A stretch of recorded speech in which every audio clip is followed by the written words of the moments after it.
I remind the House that this is the honourable member's first speech, and I ask that the House to extend to him the usual courtesies. The member for Cook. Mr Speaker, it is with humility and a deep sense of appreciation to the electors of Cook that I rise to make my maiden speech in this House. Today I wish to pay tribute to those who have been instrumental in my journey and to share the values and vision that I intend to bring to this House. I begin by acknowledging the first Australians, in particular the Gweagal people of the Dharawal Nation of southern Sydney, who were first to encounter Lieutenant James Cook, the namesake of my electorate, at Kurnell almost 240 years ago. I also commence by expressing my sincere appreciation to the people and families of the Sutherland Shire in my electorate of Cook for placing their trust in me on this first occasion. The Shire community is a strong one. It is free of pretension and deeply proud of our nation's heritage. Like most Australians, we are a community knit together by our shared commitment to family, hard work and generosity. We share a deep passion for our local natural environment and embrace what Teddy Roosevelt called the vigorous life, especially in sports. It is also a place where the indomitable entrepreneurial spirit of small business has flourished, particularly in recent years. In short, the Shire is a great place to live and raise a family. As the federal member for Cook, I want to keep it that way by ensuring that Australians remain true to the values that have made our nation great, and by keeping our economy strong so that families and small business can plan for their future with confidence. At a local level, families, in particular carers, will come under increasing pressure because of the inability of local services to meet the changing needs of an ageing population. The character of our local area is also threatened by failure to deliver critical state infrastructure, such as the F6 extension for our current population, let alone the population growth target set by the state government for the future. While on the Kurnell Peninsula, the modern birthplace of our nation, we must reverse 150 years of environmental neglect, most recently demonstrated by the construction of Labor's desalination plant, a plant that New South Wales does not need and the Shire community does not want. We must also combat the negative influences on our young people that lead to depression, suicide, self-harm, abuse, and antisocial behaviour that in turn threatens our community. We need to help our young people make positive choices for their lives and be there to help them get their lives back on track when they fall. For the past 9 years, Bruce Baird, the Honourable Bruce Baird, has ably represented the Cook electorate. Bruce Baird is a man of achievement, integrity, faith and above all compassion. He has set a high standard. I thank him for his service, his personal guidance over many years and for being here today. Mr Speaker, my colleagues and I would not be here without the support of the Liberal Party and the thousands of volunteers who believe in our cause. They provide the ultimate in political support. They show up. And as we know, history is made by those who show up. I thank them all, especially in my electorate of Cook. I particularly thank my good friend Kevin Schreiber, my campaign team led by Michael Douglas and Scott Chapman, our local Liberal Shire councillors, and my local state and federal parliamentary colleagues, especially those here today. For almost 5 years I had the privilege to serve as the State Director of the Liberal Party in New South Wales. Then as now, I was surrounded by people who walked the journey with me. I thank them all for their support, especially Chris McDivan, Rhonda Van Zeller, the Honourable Shane Stone, Senator Bill Heffernan, Dave Gazard, and the Honourable John Howard, the greatest Prime Minister since Sir Robert Menzies. Mr Speaker, in addition to working in politics, the great bulk of my professional experience has been working with industry. I thank the many staff, colleagues and industry leaders I worked with during that time, in particular Peter Veur and the Honourable Tim Fisher, who provided great guidance and support. From my early days at the Property Council of Australia to my many roles in the tourism industry, I have developed a healthy respect for the passion and commitment of Australian business people, especially those in small business. It is business that creates jobs, and it is business that drives our economy. This is achieved through the initiative enterprise and sacrifice of business owners, and the hard work, skill and professionalism of the employees they lead. In this Parliament, let us make laws that encourage business and their employees to excel.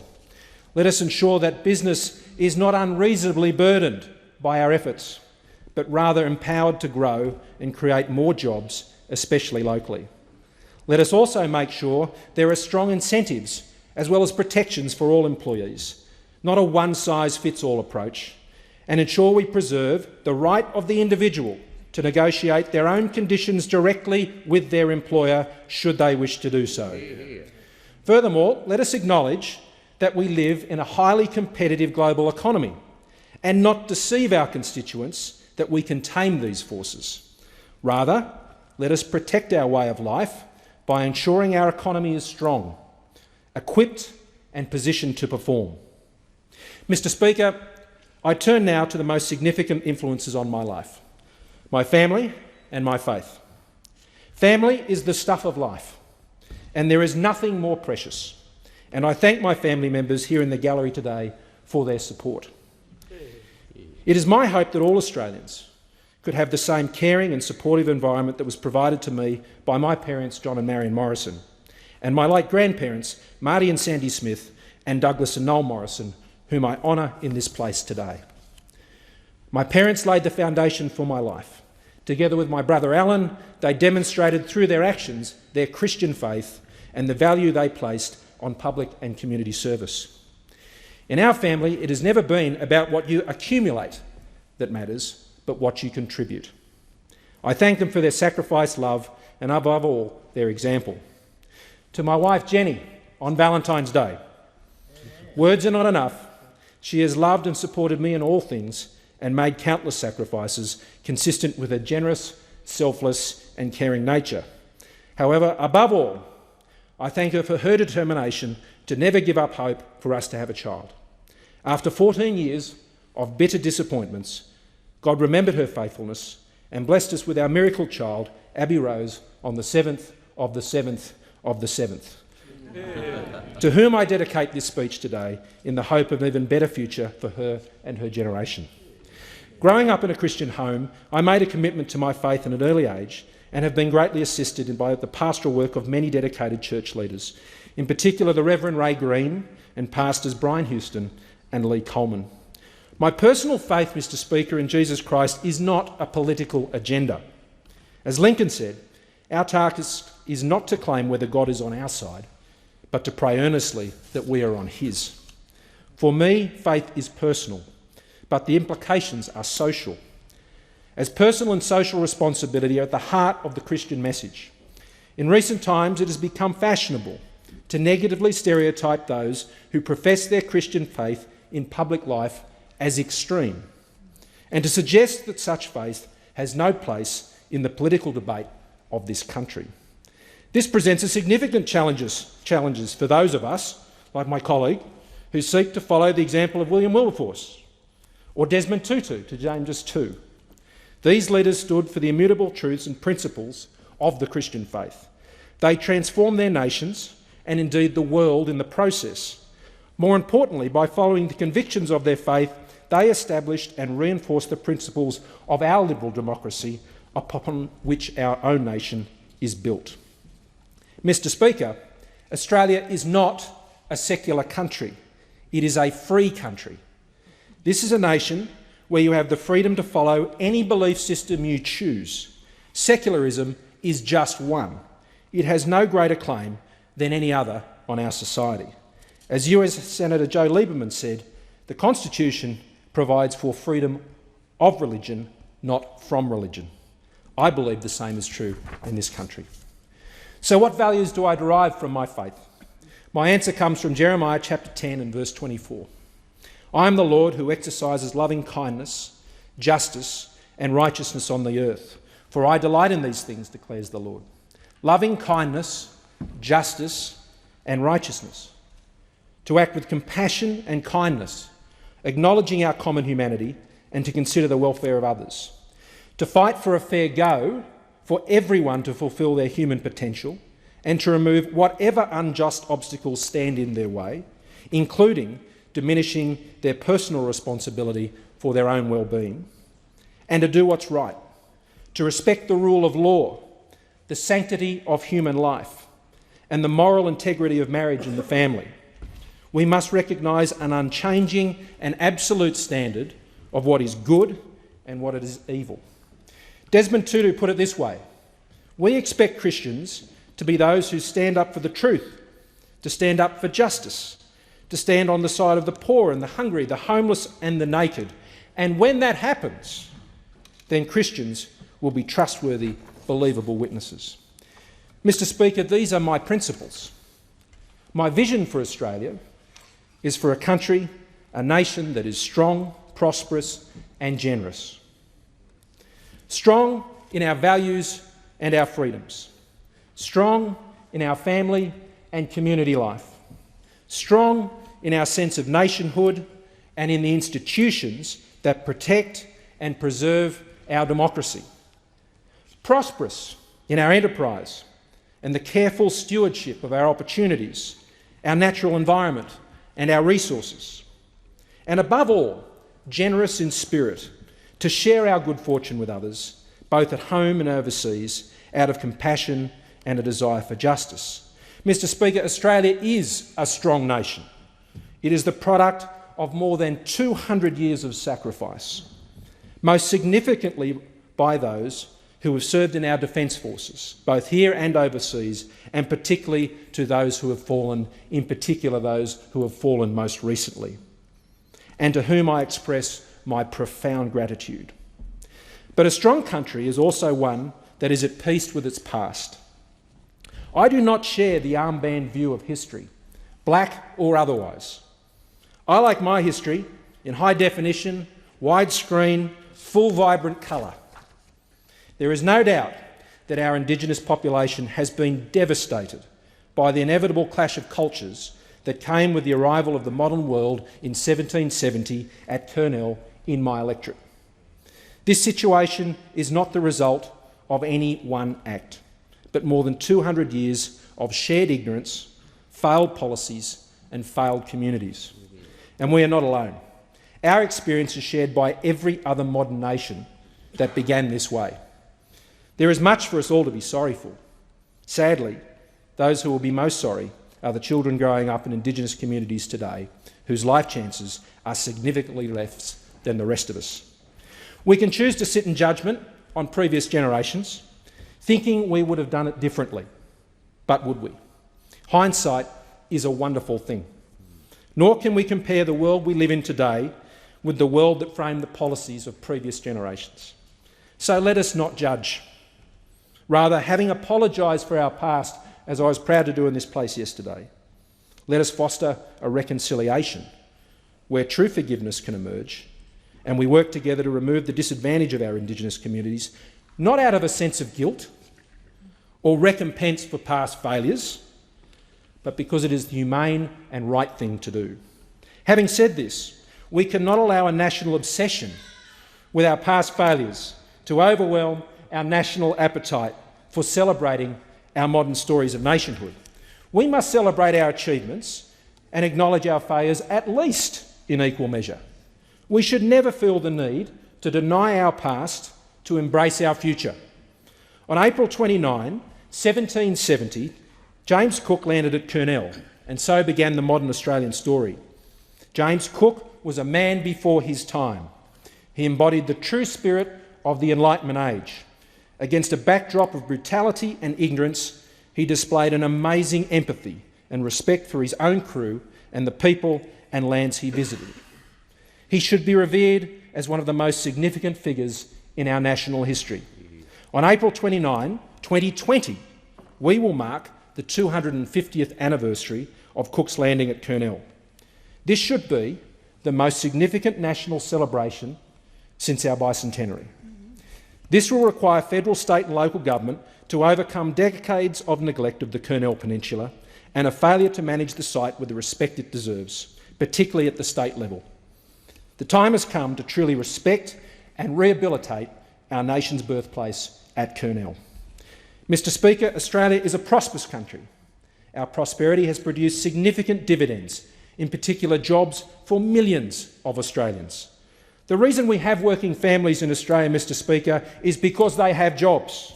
And they have jobs today because of the strong economic management of the Howard government that provided an environment for business to grow and prosper. After 11.5 years of the Howard government, the Australian economy is the strongest it has ever been. No ifs, no buts. And I would like to honour today the member for Higgins, the Honourable Peter Costello, for his leadership of our economy over this time. He is our finest treasurer ever, and that position is in no present threat. That's for sure. Yet the storm clouds are gathering. We must cast our eyes forward, embrace a new round of economic reforms. Of particular significance is the need to reform our federation. However, we must proceed carefully. The realignment of our federation, particularly in priorities such as water, taxation and infrastructure, must be about delivering a better system of governance for our population and our economy. It should not be done to cover for the inability of state governments to do their jobs, especially in health and education. Mr Speaker, there is a remedy to the incompetence of state governments that requires no constitutional change. Vote them out, especially in New South Wales. We must also give attention to local government and give them a direct voice in how our nation is governed. They should be given a clear and mandated role in service delivery and the means to do their job. Commonwealth, state and local government should operate like a three-legged stool, each supporting the other. At present, it is more like a three-legged dog. My Speaker, we are a prosperous people, but this prosperity is not solely for our own benefit. It comes with a responsibility to invest back into our communities. Our communities are held together by the selfless service of volunteers. We must work to value their service and encourage more of our community to join the volunteer ranks and assist local organisations engage and retain today's volunteers, particularly from younger generations. We must also appreciate that our not-for-profit sector has the potential to play a far greater role in the delivery of community services than is currently recognised. Mr Speaker, as global citizens, we must also recognise that our freedom will always be diminished by the denial of those same freedoms elsewhere, whether in Australia or overseas. Social entrepreneurs such as David Bussow, our Senior Australian of the Year, have shown the way forward. Our attention in this area cannot be limited only to areas of strategic self-interest. It must be pursued as the responsibility of our common humanity. In Africa, 6,500 people die every day from preventable and treatable diseases. Over just 6 weeks, that is more than the 250,000 people estimated to have tragically died following the tsunami tragedy that evoked such a compassionate and generous response from Australians, and I commend them for that. Africa, though, is a humanitarian tragedy on an unimaginable scale. It is a true moral crisis that eclipses all others. The African tragedy is driven by war, poverty, disease, famine, corruption, injustice, and an evil that is robbing generations of Africans, our fellow human beings, of their future. Paul Hewson said, better known as Bono, there is a continent, Africa, being consumed by flames. When history books are written, our age will be remembered for what we did or did not do to put the fire out. We must engage as individuals and communities to confront these issues, not just as governments. We have all heard the call to make poverty history. Let's do this by first making poverty our own personal business. The Howard government increased annual spending on foreign aid to $3.2 billion. The new government is committed to continue to increase this investment, and I commend them for doing so. However, we still must go further. If we doubt the need, let us note that in 2007 the total world budget for global aid accounted for only 1/3 of basic global needs in areas such as education, general health, HIV/AIDS, water treatment and sanitation. This leaves a sizable gap. The need is not diminishing, nor can our support. It is the Australian thing to do. Mr Speaker, in conclusion, it says in the book of Joel that your old men will dream dreams and your young men shall see visions. Let us have in this place the vision of young men and women that realises the dreams of generations past, the dreaming of Darawal elders of ancient times, the dreams of Cook and his era of discovery and enlightenment, and my grandparents' generation, who fought wars, who survived a Great Depression and gave birth to our great Liberal Party, with the dream of a brighter day for those who came after them. May God bless and guide us all in this place as we serve those who have had the good grace to send us here on their behalf.